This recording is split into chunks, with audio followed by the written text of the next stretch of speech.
Yo, what's good everyone, it's Shamz. Welcome back to another YouTube video, and today, as you can tell by the title of the video, I'm going to be looking at CVs, what makes a good CV, how to stand out, and overall how to write it. Now this video is applicable to anyone and everyone, whether it be someone who's applying for spring weeks, summer internships, grad schemes, what have you. So regardless of where you are, when it comes to university and applications overall, I thought because it's application season, and actually someone left a comment here, so shout out to this guy who wanted to see my CV. I thought it'd be useful to show you guys what a good CV looks like and how to write it. So for parts of the video I'm going to be using my own CV. I'm going to be putting it in here on the side of what my CV looks like, or what particular components I feel are relevant and probably most important to have in your CV. So if this video is something that you enjoy watching, especially because it's application season right now, make sure you like the video and subscribe. So before we actually get into the video, I want to say a big thank you to everyone who subscribed. This week we hit the milestone of 500 subscribers, so I just want to say a big thank you to everyone who has been part of the journey so far. Hopefully we can continue growing and keep growing this community. You know, I've been recognized a couple of times now at university. It's quite humbling to see that people actually enjoy watching what I produce.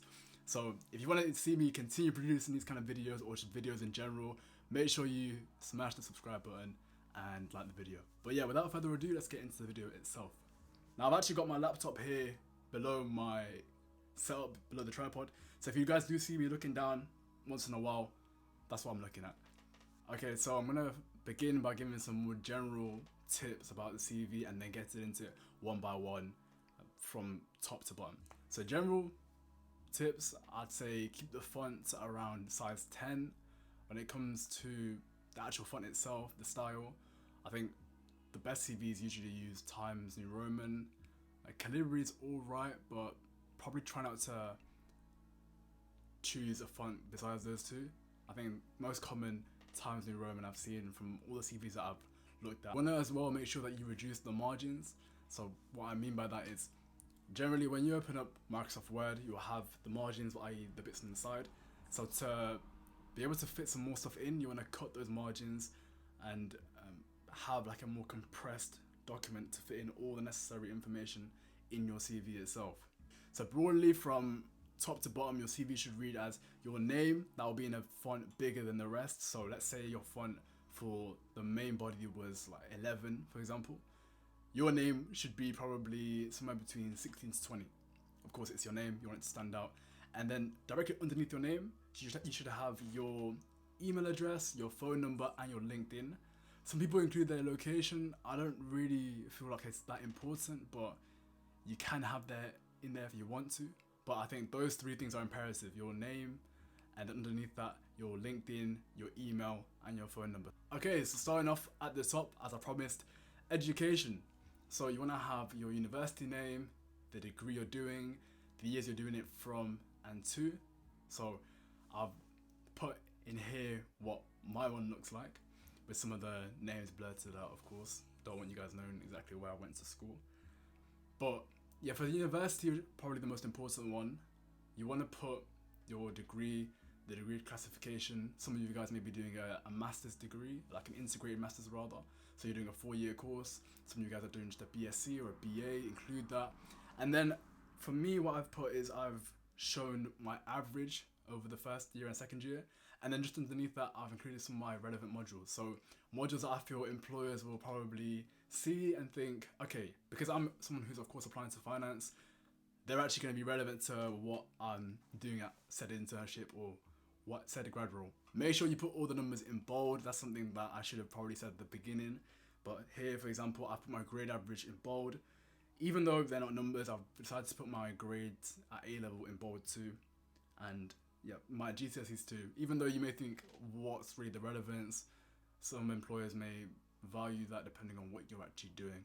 Education is pretty much straightforward. It's hard to get this section wrong. If you get this section wrong, then yeah, I think you're in serious need of some help. But then again, I guess that's why you're watching this video. So you are in the right place, rest assured. Okay, the juicy bit, work experience. Now, here is where you want to put the best experiences that you've done, the ones you feel are most relevant to the role that you're applying for. Now, people, I think there's a bit of a misconception of how important some of your past work experiences have been. It could literally be anything. So if you've, say, worked in Nando's before, if you've worked in Tesco, any part-time job, even if you really want to, like a warehouse, I think things that show you've been in a workplace before, you've had responsibilities, you've probably had targets. Most jobs include targets that you need to hit, stuff like that, and then showcase that. Because if I'm being completely honest, internships of course are great. You really want to have internships, but depending on, as I said at the beginning, where you are in the application journey, where you are in your university journey, you'll have different levels of experience. So for example, the guy who's just started to university first year, you're probably not going to have any internships, and recruiters understand that. They're not expecting you to be 18 years old, 19 years old and have 5-6 internships under your belt. That's just not going to happen. However, what they would like to see, and I feel something that makes you somewhat stand out but makes you as well sound and look human, is this kind of experiences: working in a restaurant, working in a supermarket, etc, etc. So here is one of my experiences. Now, if you know, back in my gap year, I don't know if you guys were watching me back then, some of you may be new around here, but I was working in administration for the Department for the Environment. So here's one of my entries that I've put. Now, you can see, and this is somewhat of a common theme throughout my CV, and I feel the best CVs have this all the time.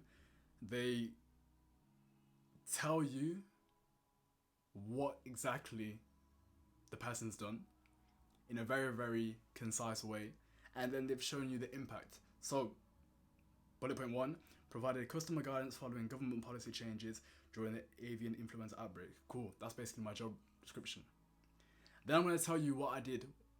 So I achieved processing targets of approximately 100 PDFs of customer data into company database per month. So here I've clearly given you some kind of context and background, what it is I'm actually doing. And then after that, I'm showing you my impact.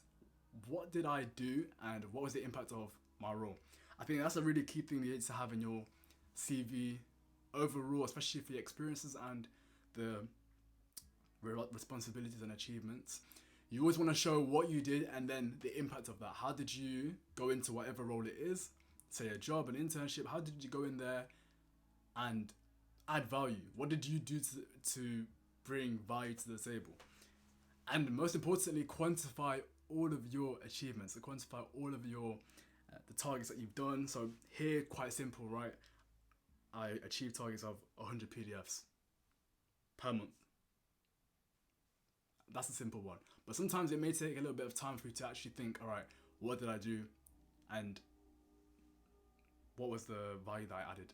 Now, you may be thinking, if I've done an internship, how do I frame this? And the answer is exactly the same way. So you want to, again, start off with some context, set the scene, let the reader know what it is exactly that you did. So I'll show you another bullet point here. This one's from an internship that I did this year. So you see here, first bullet point, I set the scene, I tell you exactly what I did. Then I offer you some context. And finally, I basically tell you how I added impact, how I added value to the firm that I interned at. So broadly, you just want to make sure you're quantifying, adding context, and showing how you added value to whichever experience that you did. Okay, so responsibilities and achievements. I think this part of the CV is where you can really try your best to stand out. So this can be anything. It doesn't necessarily need to be related to whichever field you're going into. This is the bullet point that I used word for word, verbatim, for my CV when I'm talking about content creation. So I talk about my YouTube channel in my CV, and I do so in interviews too. You can see how I've framed it. I'm not just said that I create videos. I'm telling you exactly the kind of videos that I'm producing, so lifestyle content, personal development, and I've contextualized it. So I said I achieved 10,000 views on the channel in 2024. In bold, simple. Cool. Now the next bullet point is how I do it, basically. So manage complete production process and grew subscriber base by 83% in Q3 2024. Yeah, so I've told you exactly what I did. I've given you some context and background, And then I've told you what I've achieved and how I've achieved that. And I think for this section, you need to make sure that you stand out. I think CVs can look very, very similar up until this point. It's going to be people applying from top universities. They've done internships, they've done jobs, yada, yada, yada. But you want to show in your CV something that makes you stand out. What makes you you? One of the things that makes me me is my YouTube channel, of course, as you guys all know. I think one key thing people do on their CVs is they undersell themselves. You want to make sure that you do not do that at all. Your CV is a marketing piece for you, and you want to show these employers that you're the right guy, that you're the right girl for whichever role that is you're applying for. So make sure you put your best foot forward. You include your most relevant experiences that make you stand out, such as, for example, my content creation. It doesn't need to be that. It could be you have a coding project, you have a side hustle that you've been doing since being a student. It could be anything, but make sure you include that in here as well. Add context and add numbers as well too. Final part of the CV, skills and interests. Now this part is really simple. Again, it's hard to get wrong. So here you want to include maybe the languages that you speak if you're multilingual. I'm multilingual, as you can see. Type of English, of course, Somali. Somali if you couldn't already tell. And Arabic as well. I'm learning Arabic at the minute, so I'll put that on there too.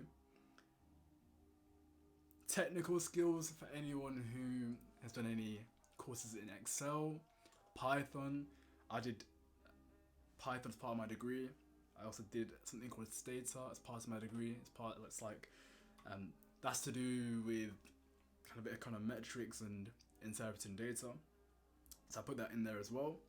Sports, as you can see, my college basketball team and the networks I'm a part of. So that is how to build a good CV. You want to follow that structure with some variability depending on what you want to do. So start off with education, then relevant experience, responsibilities and achievements, and then finally skills and interests. But yeah, that is broadly how the CV should look. I hope that's been useful, guys. We're right now in the middle of application season, which I know can be stressful for some, but if you plan correctly, then hopefully it goes well for you. Of course, a big part of making sure that you plan correctly is having a strong CV, one that you're confident in, one that you think is pretty much bulletproof, and hopefully that helps. So guys, that is the end of the video. I hope you guys enjoyed. Make sure you like the video if you found it useful. Comment down below if you want to see anything new or similar to this. I'm happy to take suggestions on videos from you guys. And once again, thank you guys for getting me to 500 subscribers. I wouldn't have been able to do it without you. Thank you very much for watching, and I'll see you next time.